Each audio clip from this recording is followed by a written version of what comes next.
Hey, welcome back everybody. I'm here in my garden today, sitting, and it's a beautiful day. We're getting ready to do some work in our strawberry field. So it's end of March, last day of March today, and it's the first 70-degree day. We're so happy and excited to be out here and just do some work, as well as probably go do some hiking out in our trails out here in the Pacific Northwest. So before we do the hiking, we decided to spend at least an hour and get some work done in our garden where we have our strawberries, because they have been overgrown and they need to be weeded and replanted on some spots. I'll show you what we have in our garden plot and how we grow them. We started a new method last year where we had a plastic that was covering them, and now some of them died because when we replanted it, some of them kind of overgrew the area, so we'll have to do some work and weed everything out and get everything done. So we have these six rows here that are covered with plastic, two different varieties. They're both June bearing varieties, and what we have is we have a plastic that covers the row, and then obviously you have strawberries that are growing out of it. And under the plastic we have drip irrigation that runs right over here and kind of two lines over here in the middle. You can see one of them right there, and it's just basically a drip hose that runs alongside both of it, kind of on top. Obviously the water droops down, but as it's obvious, that's a lot of new shoots that came out. We had a little issue right here, that what happened is we had some zucchini plants that were growing, and they just overtook this whole area from last year. So it killed some of the plants, but I'm not too worried because we obviously have a ton of new shoots that need to be replanted, need to be taken care of. So now what I'm gonna be doing is just clean this whole area up, getting it organized.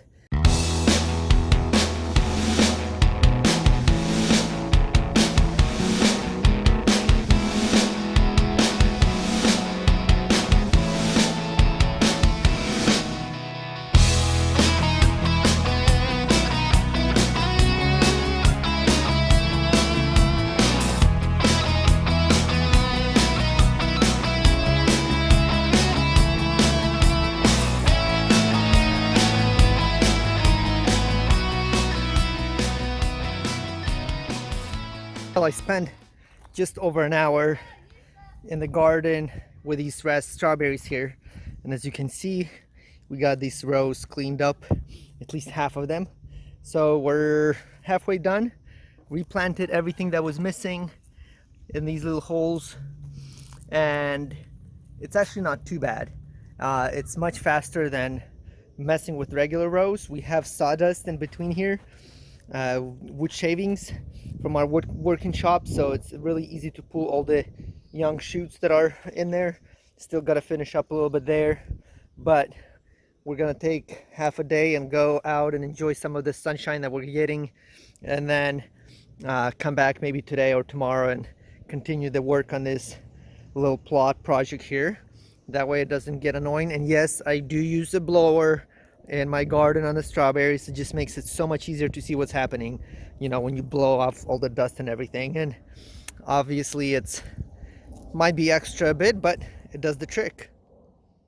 All right, so we made it to the Beacon Rock where we're gonna go hiking, and it's that rock right behind me right there. We're gonna try to make it up there. It's kind of windy, but it's nice and sunny. I'll show you I'll show you as we go up on top what it looks like.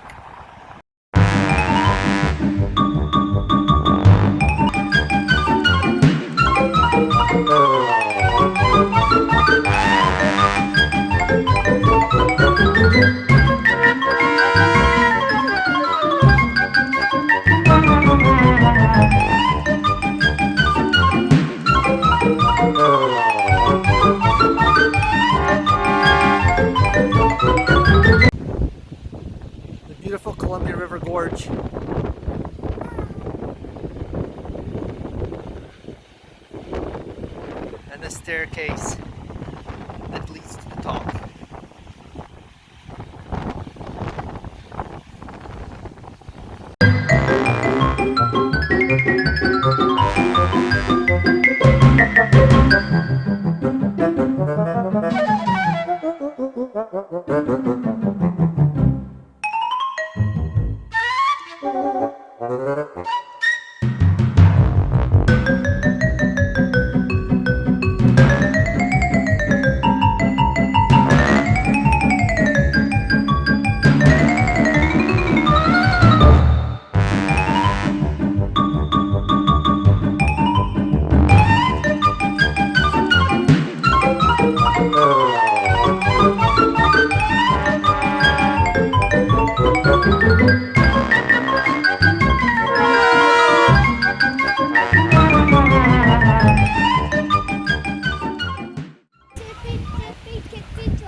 Is this tippy tippy top?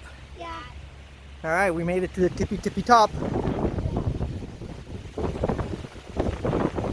There it is. A bit windy.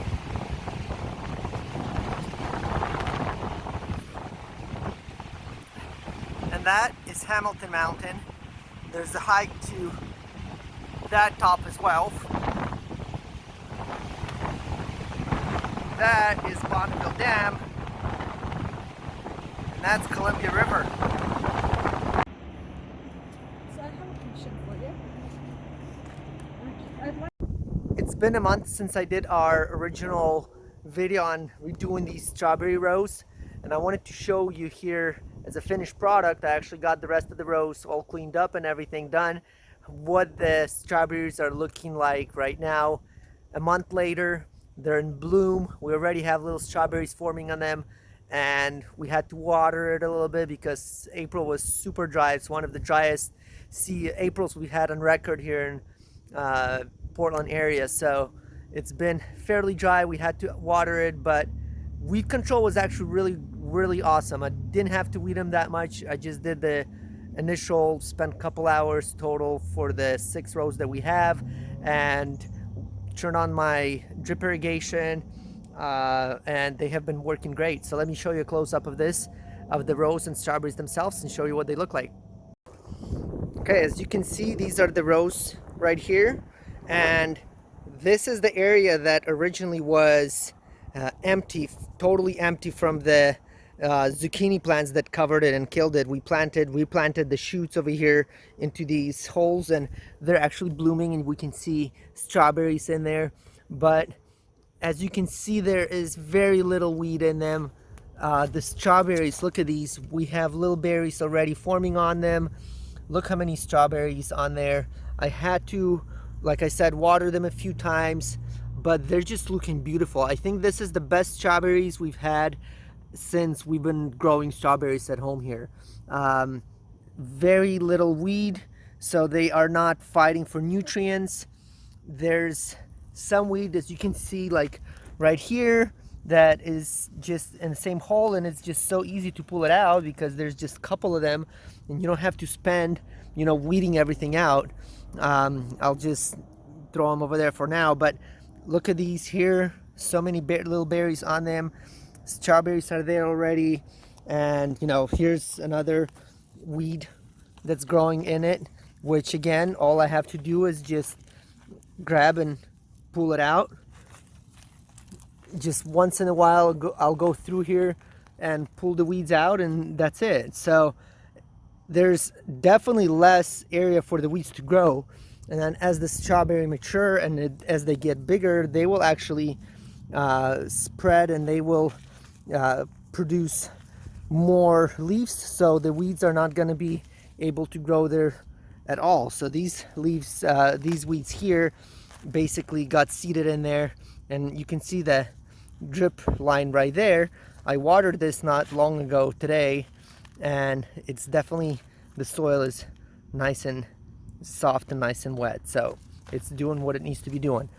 Yeah, so the weed control is definitely a must. I think after trying many different ways to grow strawberries, this is the best method I can recommend right here. Um, we didn't initially have this. Last year we pulled all of our strawberries. We put these covers on here because it was just a mess. I mean, we had so much weeds, and the weeds would get intertangled with all the strawberries, and it's just impossible to control. But right now, all the flower, all the strawberries, I mean, I'm hoping for a good season. So if you're planting strawberries, I highly recommend get this fabric. This is a landscaping fabric. I use the torch to make the holes in it. They're not perfect, you know, they're not ideal, but the good thing with the torch method is it seals the ends and it doesn't strip, because if you cut it out, these strands tend to get pulled, you know, like this is, you can see these strands right here that didn't get sealed really well, but you want to seal the ends of the cutouts. So using a torch, a flame torch, is the best way to do it. It seals them in at the same time. What I did is I made a template out of plywood and actually just laid it out over, put the heat torch to it, torched the holes in, and that's it. That was it. And then just laid the fabric out. All right, well, thanks for watching. I hope you enjoyed this little video about the strawberries, as well as our hike up to Beacon Rock over there at the beautiful Columbia River Gorge. And follow along, give us a thumbs up, subscribe. We'll show you how the harvest is going to be probably in another 30 days or so.